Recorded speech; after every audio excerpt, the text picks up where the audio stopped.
When the town smells like cinnamon, you know someone just died. I lived in a town named Tattletoe since the moment I was born, when everything smelled like nutmeg. It's quite a beautiful place. Everyone that lives here is being gifted with anything they could ever wish for. Each family has a big house with enough rooms so that generations can live together if they wish for. They receive a car, although that's not quite necessary, if you ask me. No one ever leaves anyway, and the town is quite small enough that a bike would be more than enough. If you want to take a stroll down the town center, you can easily do it by foot. You can watch all the little shops and restaurants. Each and every place is an individual masterpiece, run by important members of the community. There's a flower shop growing the most peculiar plants with the brightest of colors. There's a store making boots that will make you want to dance and never stop.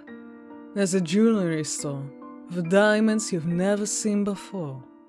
However, the most important place is the one that makes our town what it is.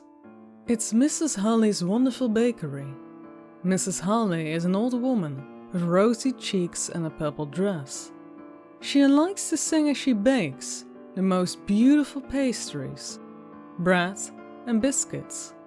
Stepping foot into that wonderful bakery will never want to make you leave again. Unfortunately, we are not allowed to buy any of the things produced, not from the bakery or any of the other shops. The goods are made for export. There's something particularly interesting taking place in the peculiar place we call Tattletoe. You see, every time a child is brought to life in a small, little hospital, the town smells of nutmeg. When someone dies, it smells of cinnamon. That's because as soon as the news reaches Mrs. Holly, she will start baking a batch of pastries, making sure everyone in town can smell that we gained or lost a member. This is something we have all grown accustomed to, and we wouldn't want it any other way. The smell of a town can tell you a lot about its history, you see. Paris smells like butter, Berlin smells like iron, and Naples smells like basil. Well, I've never been to any of these places myself, so I couldn't tell you for sure, but this is how my grandfather would describe them. He liked explaining the world with his nose. My grandfather was the most remarkable person I knew, and one of very few people who were allowed to leave the town from time to time. He was an exporter. I still remember the day he was taken. The cinnamon never smelled sweeter. Tattletoe is a special place. The people who have the honor of living here are never short of anything they could wish for. Of course, this life of ease and peace comes with a price. If you live here, you need to stick to our rules. There are not as many, and it's not too difficult to oblige. You just need to be willing enough. For example, if you want to live in Tattletoe, you need to work. When a child reaches a certain age, it is assigned to a new job. As I said, we have many special shops. I know it sounds a little strange. The town committee always says that everything needed is provided to us. If we ever wanted more, it meant we were greedy and not worthy of living in this little paradise. I never understood much about our ideals.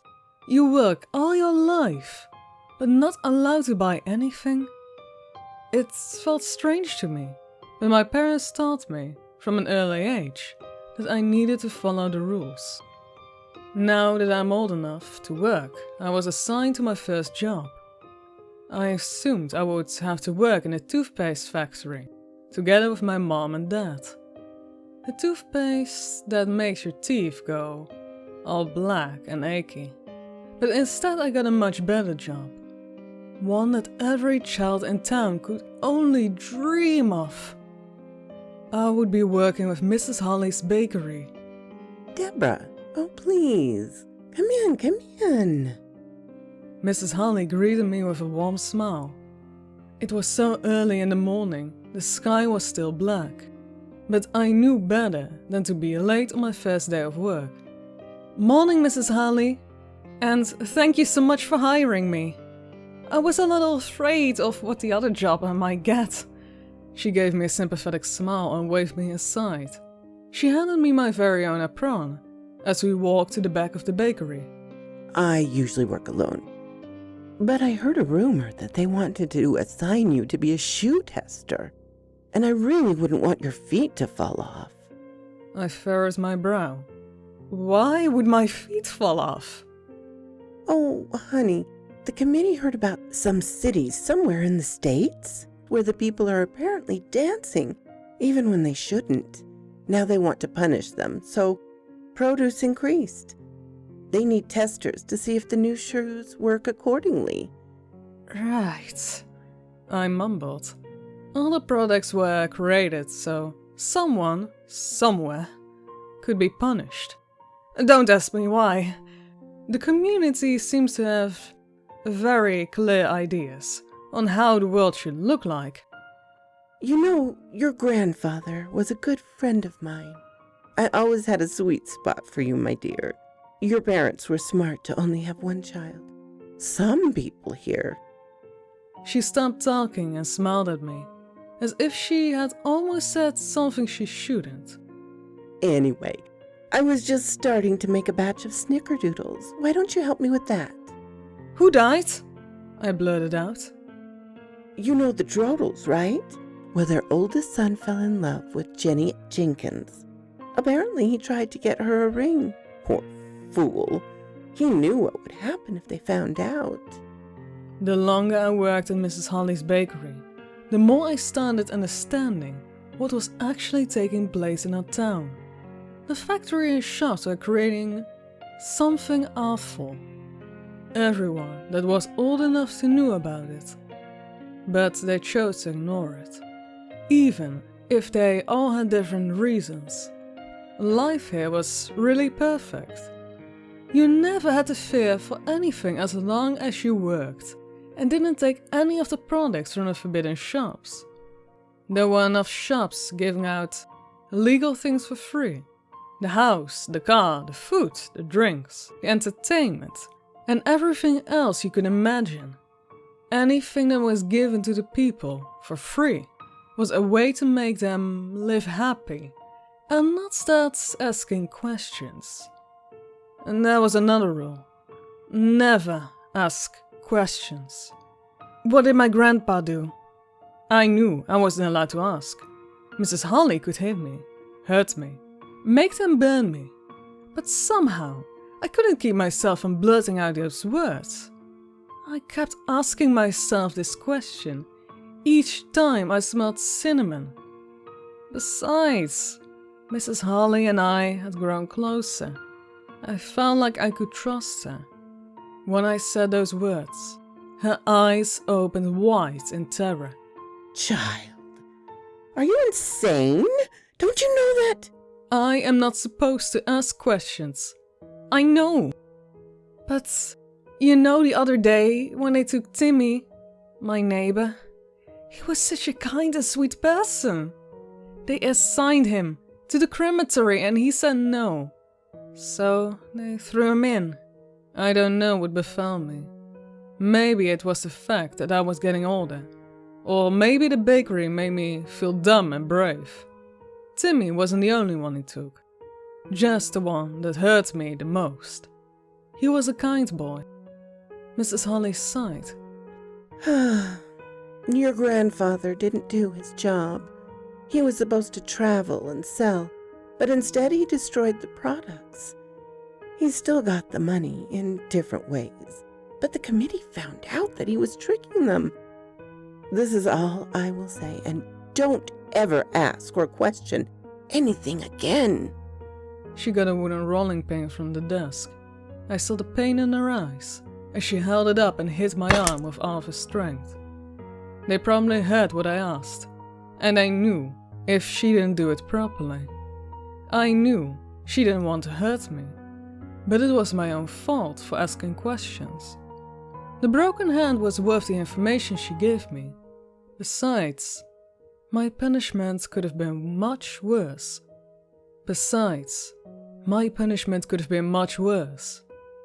I thought I understood Tattletale. But simple answers can never answer complicated questions. I understand that now. For a long time I thought it were the smells.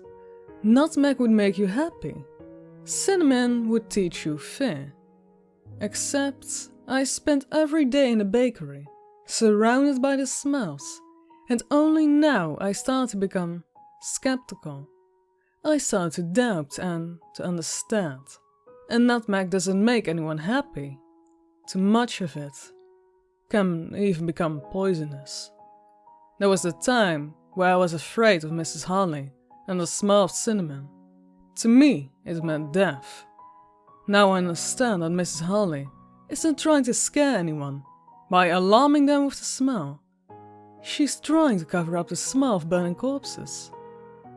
I don't even want to know how many snickerdoodles she had to bake after they burnt all her children and husband when they tried to leave the town.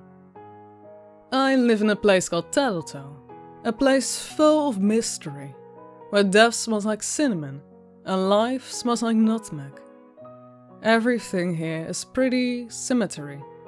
One portion of fear and one portion of happiness, fed to the ideal obedient citizen, perfectly balanced to ensure that the people who live here will do their work for the greater good. What kind of greater good? That's something only the community members know. It's just a big hoax if you ask me. But let's be real here. Nobody asks. It's not simply the fact that they are afraid to die. Of course, nobody believes that they will be the ones being punished. Ignorance can work wonders. And as long as the fear doesn't override the happiness, there's no need to change anything. As I've said, life here can be pretty perfect. Although, it does ask some degree of discipline to be surrounded by all these wonderful goods, while not being allowed any.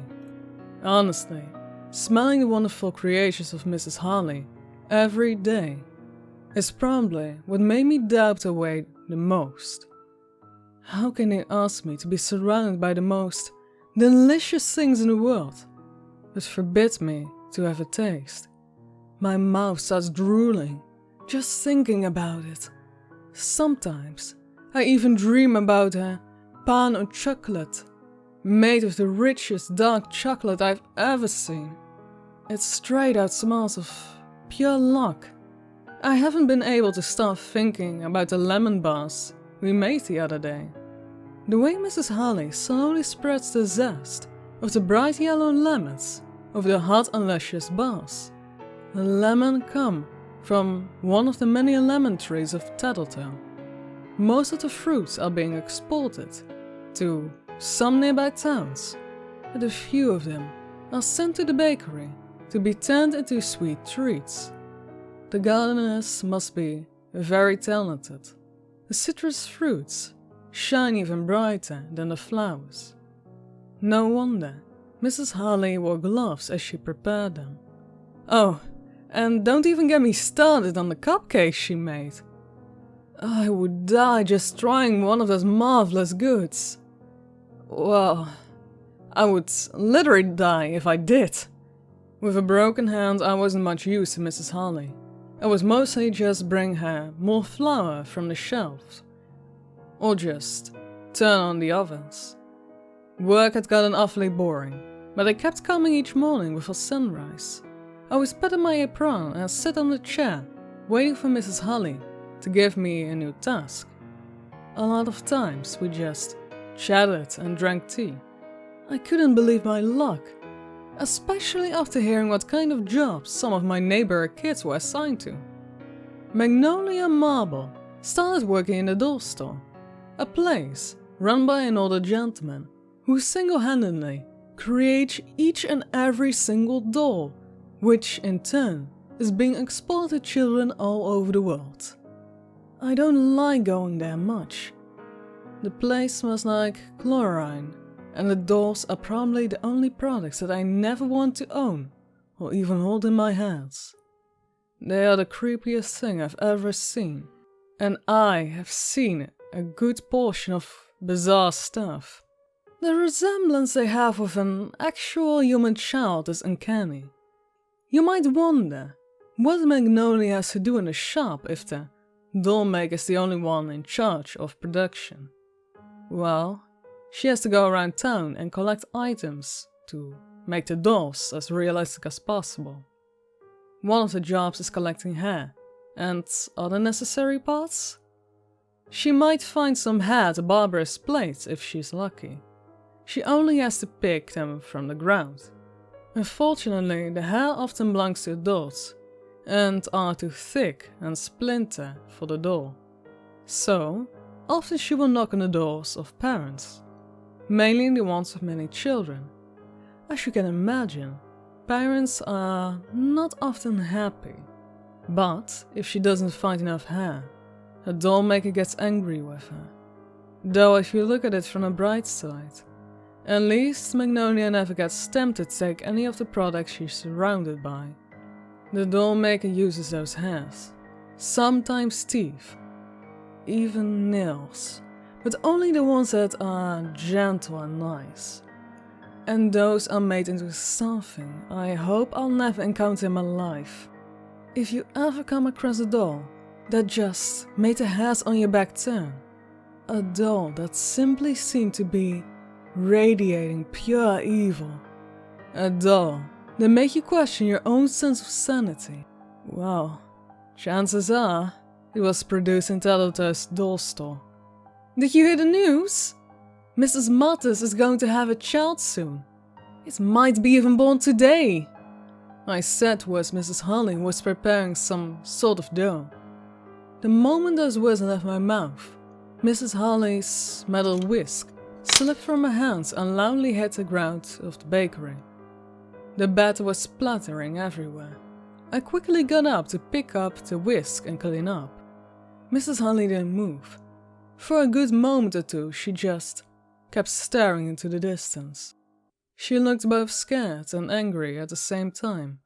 Then I remembered how she had lost all her children and felt awful, mentioning somebody else becoming a mother. This must be especially painful to her. And then she has to be the one who spreads the smell of nutmeg of a newborn. I can only imagine what kind of torture that must be. Thinking about it, I wonder how that tradition with nutmeg arose. If she tries to overshadow the smell of death when she bakes something with cinnamon, but there's no real reason for overshadowing the smell of new life, right? It's a celebration. Maybe it's part of making the people happy. Nutmeg is in a lot of holiday dishes, so maybe that's why they like it. I'm sorry, I mumbled after cleaning up. Oh? Mrs. Holly shook her head as she was going back to her senses. Why are you apologizing, child? She laughed. Those are some wonderful news. A child! How lovely! Her words were nice, but the way she spoke it made it sound incredibly insincere. My mom thought it was wonderful as well. She repeatedly said how the Masters keep getting gifted. Guess because they already have like a dozen of kids. And they plan on having more. Some people just can't seem to get enough, can they? Mrs. Holly said in a melodic voice. Well, I don't. I don't think I want any children at all, if I'm honest. She smiled at me with a sad expression when she broke my hand. You know what this means, though, Deborah. We will need to get you baking. Will you be a dear and go down to the market and get us some nutmeg? as many seeds as you can get your hands on. Stress that they are needed for the bakery. From the looks of Mrs. Munster's, she might even be expecting twins. I was thinking of making some gingerbread men. How does that sound? Sounds nice, but it isn't Christmas. Where will they be exported to? I asked. We won't export them. They're for the fresh parents, she responded. I wasn't sure if I could ask, but this did sound very strange. I started furrowing my brow. Mrs. Holly caught my gaze and nervously laughed. Oh, I know what you're thinking. Our baked goods are not made for the citizens of Tattletoe. There is one small exception, though. New parents always receive many baskets full of gifts. Goods nobody else can get, including some made by me. I kept my purple apron on as I made my way to the market. Everything on the market was given away for free. Those were the goods we are allowed to consume. However, some products were sparer than others, and Mrs. Holly stressed how she needed as much nutmeg as possible. Having a prawn would give me more credibility. Everyone knew and respected Mrs. Holly's bakery after all. The market was particularly well visited today. Townspeople of Tattletoe were walking from stall to stall, enjoying all the new items that were presented. The market ranged from fine drinks to delicious food, toys for children, clothes, and anything else you might need. I didn't stop at any of our usual stalls though. I was here on a mission. Nutmeg or cinnamon? The spice guy asked as I moved up to his stall. I guess he had noticed my apron. Nutmeg, I exclaimed. Thank God! He took a breath and laughed. I am all out of cinnamon. People have been misbehaving a little lately. He winked at me and handed a small bag of some nutmeg. I don't think this will be enough, I said. This will be more than enough, girl. Too much nutmeg can make you go all woozy-goozy, and if you have too much, well, then Mrs. Holly will need some cinnamon soon, he jokingly said. I shrugged. Mrs. Holly said I should get as much as possible. Apparently we're having twins. The spice guy shook his head in disbelief as he packed up all the nutmeg he had. Mrs. Holly was baking all day. She had stopped the production of the other bread, cookies and cakes. Only gingerbread men were coming out of the oven. A ventilation system was spreading the French of all Tattletoe. The new Muscat offspring was born that afternoon. Mrs. Holly was right. They were twins. She packed the gingerbread men in a big beautiful basket and asked me to bring them to the Musters. On my way to the house, I met Magnolia, and she asked me if she could come along with me. She needed some hair. The Musters always let me take as much as I want. Makes me feel even worse for the children, but gotta do the job, you know. Magnolia said with a careless look on her face. Working at the doll store had toughened her up. She used to be the most optimistic friend. Why do you feel bad for the kids? I asked. Well, I've been to their homes a couple of times. Always made me want to leave right away. They are some of those folks that collect children for their perks. You mean the gifts? Uh-huh. Though I do get it. The stuff you get is much better than everything they get in the market. Tattletoe's way of making parents produce new kids. She had gotten a lot more skeptical as well. Shh, Magnolia, I whispered. Don't get us in trouble. Come on, Debbie. This is common knowledge. Nobody really wants to have children here. The ones that do are just harmless or don't know any better. I got the idea that the Musters belonged to that first group when their father opened the door for us. His eyes went right to the basket as he pushed his 5-year-old son away, who was reaching for the gingerbread man. He laughed it off and opened the door wider so we could walk right inside. Just drop it off the table, love. Magnolia, if you need anything. Joe's losing more teeth lately. Just hair today, Mr. Musters. We have more than enough teeth at the moment. She shot me a disgusted look and walked upstairs. It only took a few days. I hit Mr. Musters first. Nobody spoke of his death, but I'm sure it was painful. Mrs. Musters followed him shortly after. I don't think their children were sad though. From what I saw in the house that day, those kids hadn't seen happiness in a long time. Not with parents as greedy as theirs. I'm not sure if anyone is suspecting Mrs. Holly and her baked goods.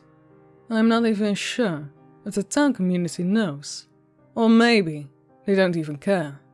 The Musters had made enough children already, who would be having grandchildren, making sure the population was increasing.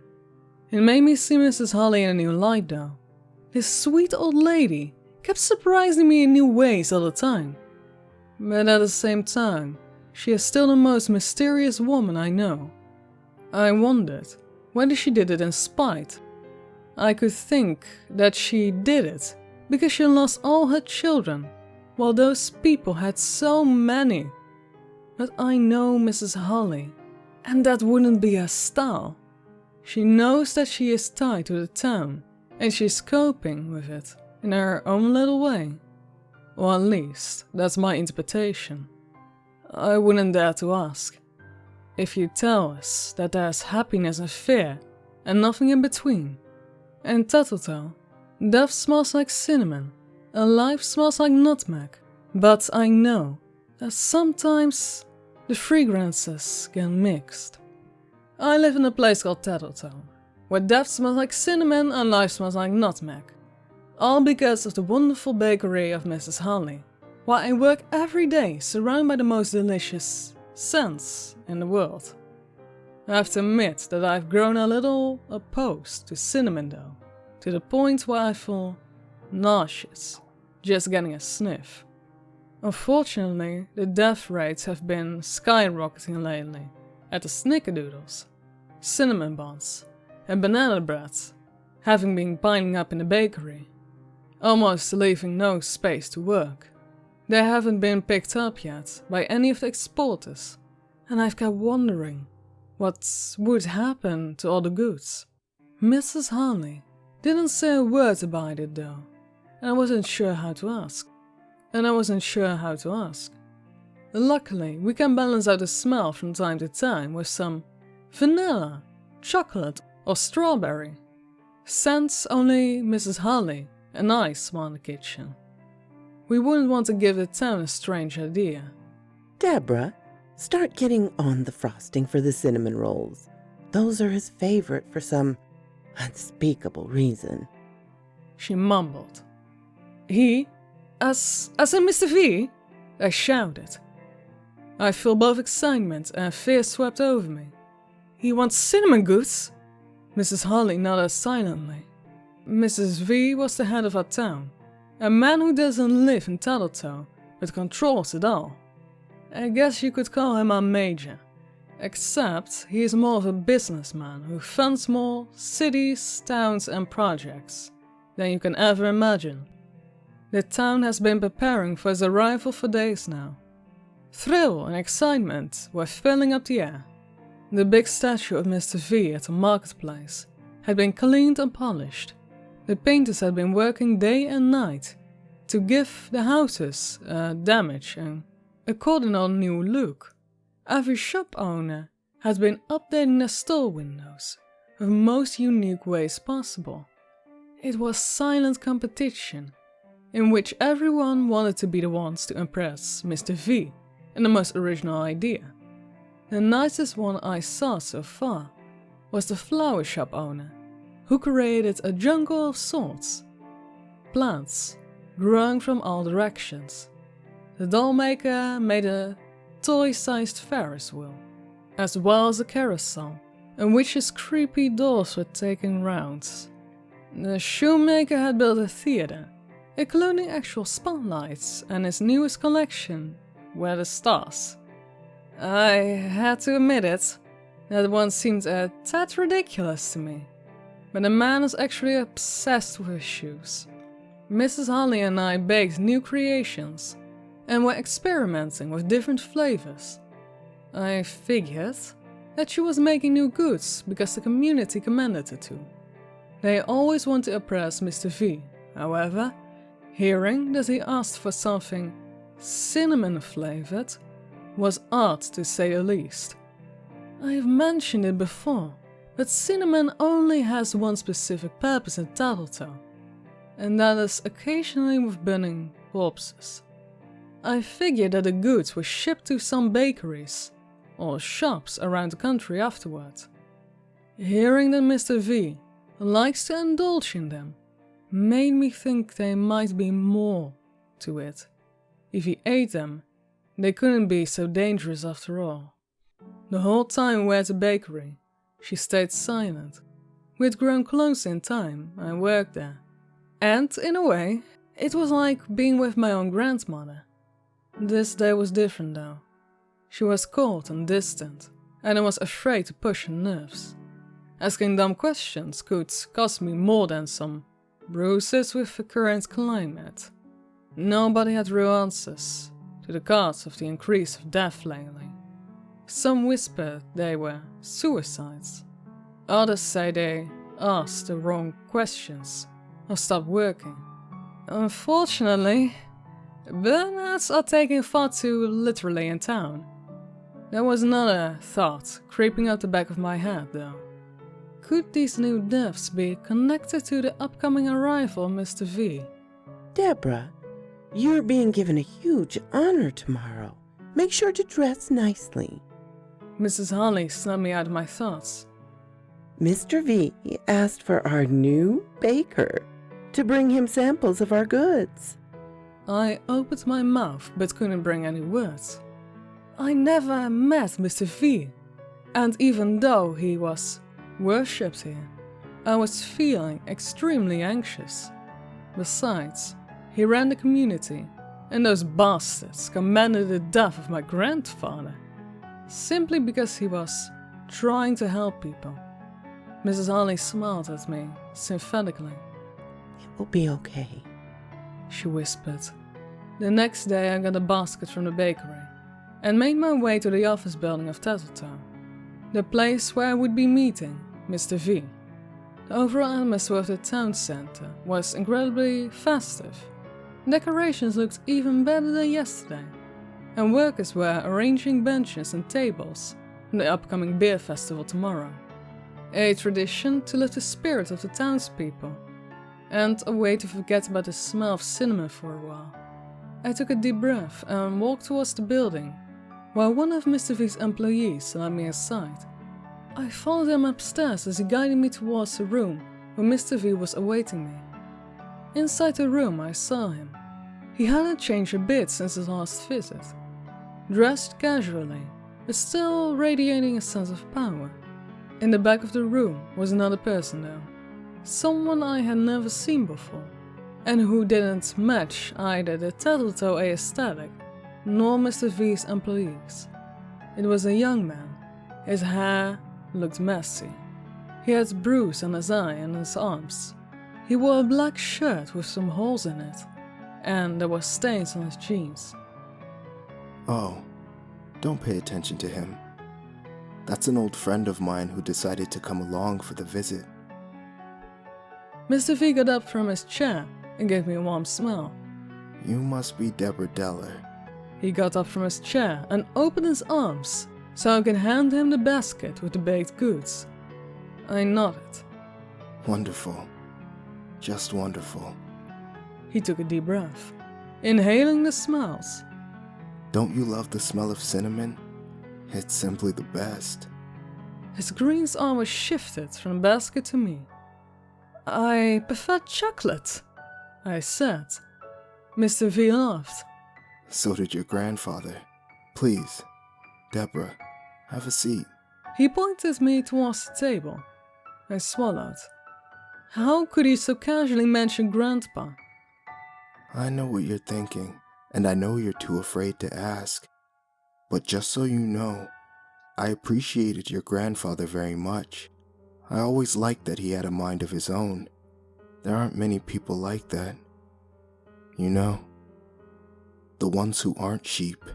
He sighed. The committee decided for him to die. I swear those people are useless half the time, but someone's got to do the work, right? I guess. Mr. V smiled and took another sniff of the basket. Now, I understand why Miss Holly made such a wide variety, but actually the cinnamon rolls are more than enough. When you get back to her, tell her to make enough for the entire festival tomorrow. Will you? You might not believe it, but beer and cinnamon go wonderful together. Those eyes were basically staring into my soul. I was feeling slightly uneasy, but weirdly comfortable at the same time. The people here aren't allowed to have any of the baked goods, I responded. Sure they can. There's nothing wrong with the cinnamon, except that it smells like heaven. Or hell. I guess it depends on your definition. He said as he raised his eyebrows. I wasn't sure what to say or why I was still there. It didn't look like he was going to eat any of the goods. He just kept smelling them. Mr. V smiled again. I know you're a smart girl, and I assume working with Miss Holly has given you quite some new impressions of this town. So I feel like I can be honest with you. I want to use the cinnamon rolls for a little experiment. So you can see if the townspeople will break rules and burn even more of them? I blurted out. My heart was racing at this point, but for some reason, I couldn't keep my mouth shut anymore. Mr. V didn't look angry though. He just shook his head. It shows me their preferences. Cinnamon means death, and I want to see how many of them will happily indulge in the rolls. There's nothing wrong with them though. You can try one now if you'd like. He said. I shook my head. Very well. He continued. Now let us talk about the real reason I invited you here. I raised an eyebrow, though I had a hunch he didn't just want me to bring the basket. He could have just sent someone to pick it up after all. I have a job offer for you. Well, for now, it would be an internship. You can start by taking care of my friend over there. I looked back at a man in the peculiar clothes. I had almost forgotten about his presence. Hello, I said to the back. He waved, with a careless expression on his face. He's new to town, and I'd love for you to show him around a little. Maybe get him some fresh clothes and a haircut, and bring him to the festival with you tomorrow. He's been staying inside a little too much lately. Mr. V laughed. Do you want me to work as your assistant? I asked. In a wider sense, I guess. Deborah, how would you feel about leaving that old bakery behind you and becoming a member of the town's committee instead? I didn't say anything, but we both knew what my answer would be. It's not like I really have anything to say in choosing a job here. I live in a place called Tattletale, where death smells like cinnamon and when life smells like nutmeg. Today, however, hop and malt are premutating the town, as it is the day of our annual beer festival, and the head of our town had big plans for it. The crowds had gathered on the streets, and the last few preparations were being taken care of. Long tables were reaching all over the market. Children were running around and playing while adults were working hard to make sure that everything just looked perfect. Around the tables, on the corners of the marketplace, were beer crates, which were only there for the day. There were 7 in total, each one serving a different kind of lager, pilsner or craft beer. Next to the drinking crafts were actually 7 food booths, ranging from healthy meats and potatoes to sweet candies and salty pretzels. Everything had been imported in advance, and naturally, not been produced in Tattletale. I loved the beer festival. It wasn't the only time we came together to celebrate, but it was one of our most joyous days to the regular holidays. I would go far as to say that the beer festival was my second favorite day. This year, however, it felt tamed. I was in no way a naive girl I used to be last year. I'd become an adult, working in a place that spreads out the smell of death. And soon, I would be joining a town's community. A group of Matties who ban anyone who doesn't obey the rules of a town. Of course, first I had to prove worthy by taking care of an outsider who had come to town. This doesn't happen often, so of course, many people were watching us with a curious look. Nobody dared to ask out front who he was or where he came from. A couple of people understood that the head of our town, Mr. V, had brought him along, and that was all they needed to know. Possibly, he could be a victim for the town, maybe a sacrifice, though for who, we didn't know. You're not even asking why I look the way I do? Is there something you're used to here? Of course I had been wondering why he looked the way he did. His clothes ripped and tainted, his face all bloody and bruised. I shrugged. You didn't ask me why my arm is broken either. I did assume a few options here. You either had a work accident, although I know you work in a bakery, and people don't break their arms often in bakeries.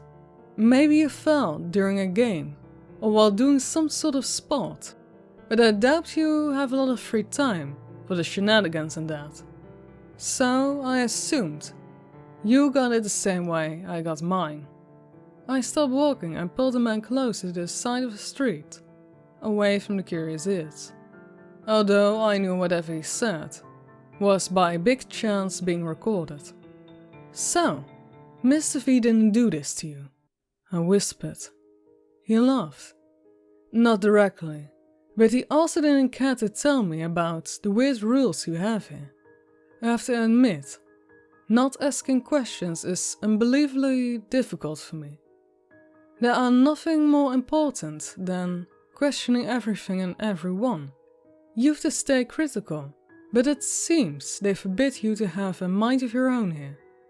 I didn't understand whether this was some kind of trick to test my loyalty, a way to examine whether I would start talking badly about Tattletale. Will you be leaving with Mr. V tomorrow? He laughed again, but this time it sounded more bitter. No, I don't think I will be leaving anytime soon. I nodded. The tone in his voice told me what I needed to know. He was a prisoner here. I took a deep breath and collected my courage and asked straight out. Why did he pick you to come here? The guy turned around towards me. He seems a lot calmer now. You don't have to be afraid to ask questions anymore.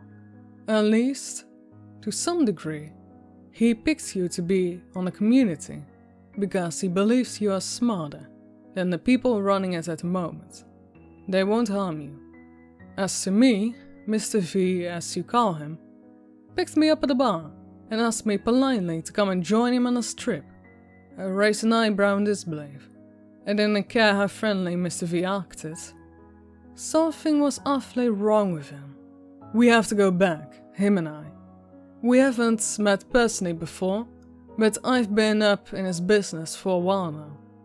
I know one of his little helpers very well. Helper? That's what I'm going to be. He shrugged. As we're both going to be, I guess. By the way, he held out his hand. You can call me Josh. Deborah. We got Josh some clothes at the market and visited the barber. He was undeniably impressed by everything he saw. It was like watching a child in a candy store. His eyes were big and sparkly, like he couldn't believe what kind of little wonderland he stumbled upon, or well being pushed into. Can we go in one of the shops next? I really want to talk to the doll maker. He seemed so wonderfully odd. No! I almost shouted. I guess they didn't tell you about these rules either. You can't buy any of the products made in these shops. They're only for experts. Those dolls have teeth and human hair, and strangle you in your sleep if you don't pay enough attention to them. Whoa, he whispered, So, everything sold here is somehow cursed? I shrugged. It's punishment. I hear that one of the exporters started drinking juice from the lemons he needed to send away. He's become a mere shell of his former self's sins. Alright, wait. Do you know what I found most astonishing? Sure. Yeah, the stuff you make here is demonic in some way, but nobody here uses it. All the things that people that live here consume are ordinary. No magic whatsoever. Why does everyone here obey? Why do the townspeople make things that will kill others if they know something is wrong? He wasn't a real role, in my opinion. He seemed a little excited, analyzing our lives. But to be fair, his questions were not uncalled for. People that try to escape die a horrible death. The others like living there, a little wonderland. I finally said. The town had a distinct cinnamon smell again. I felt like throwing up all day, but at least today the smell wasn't due to any deaths. At least as far as I knew. Mr. V had ordered for Mrs. Holly to bake enough cinnamon rolls for the entire town. He called it an experiment, but what he actually wanted to test wasn't clear to me just yet. When I told her the news, Mrs. Holly looked both shocked and disgusted. Never before had she made anything with cinnamon flavor for the townspeople. Not even for a festivity. I was plain wrong. We could both tell. For a week, we've been making cinnamon for the death. Every single day there's been a new victim for the crematorium. And now, on the day that nobody died, he wants the town to have the smell again. Mrs. Holly was fuming. I had never seen her like this before. It was as if she had lost all her calmness at once. Still, she complied and spent the entire night baking. I wasn't there to help, as I had to take care of our newcomers. And even though I trusted Mrs. Holly, a part of me was afraid she was filling the cinnamon rolls with an excessive amount of nutmeg poison. Or maybe she didn't have to. We didn't know what eating the cinnamon would do at all. Mr. V could have lied. The sun was beginning to set when Josh and I made our way to the marketplace. Purple garlands were hanging from the buildings. Fairy lights were spread on the tables, making everyone's faces light up in the dark. There was a small Ferris wheel and even a carousel. They looked like the miniature ones that the doll maker created in a store. The shops were locked up, with the lights inside were still on, showing off the wonderful storefronts the owners had been created over the days. The townspeople had already assembled, and most were sitting on the tables. In front of them, I saw the big basket spread around evenly. They were filled with cinnamon rolls. So far, nobody had dared to touch them. There was one more table in the front of the stage. In the middle of it sat Mr. V, and next to him were 2 empty seats, save for Josh and me. The rest of the community, however, was spread around the other tables, with notepads and pens. Cinnamon rolls will kill them, I whispered. No, that will be too easy, Josh responded. We reluctantly walked to the stage. Mr. V was talking to the people at the moment, and everyone was cheering and clapping. When he announced that everyone was free to eat cinnamon rolls, and that consuming will not lead you to visit a crematory, an eerie silence broke down. Mr. V laughed aloud. Please, friends, don't be afraid to go after your desires. I know many of you are longing for the cinnamon, and tonight, I want to fulfill that need for you. Eat, drink, enjoy, for tonight there are no consequences. It didn't take long for the people to start feasting on the cinnamon rolls. Many were stuffing their faces as much as they could. Only a few didn't touch any of it. when I spotted my parents in one of the corners, eating the rolls with enormous smiles on their faces. I jumped up. My heart was racing, and I was about to run down and push them out of the house. If there was a chance that there was poison in there, I could not let them do this. However, Mr. V held me back before I could jump down. "You're killing them!" I shouted with tears in my eyes. He smiled kindly and shook his head. You're lucky your parents chose to eat the forbidden fruit. The ones who didn't touch it are the ones we have to keep an eye on. "You're choosing your next victims? People are prone to disobey. That's what those people are writing down?"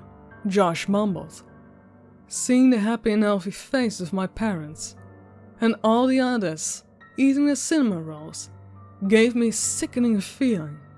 I fell down back into my seat. Our people have been conditioned, my dear Deborah. They understand very well what death smells like, and today, they showed us that they enjoy the scent of it.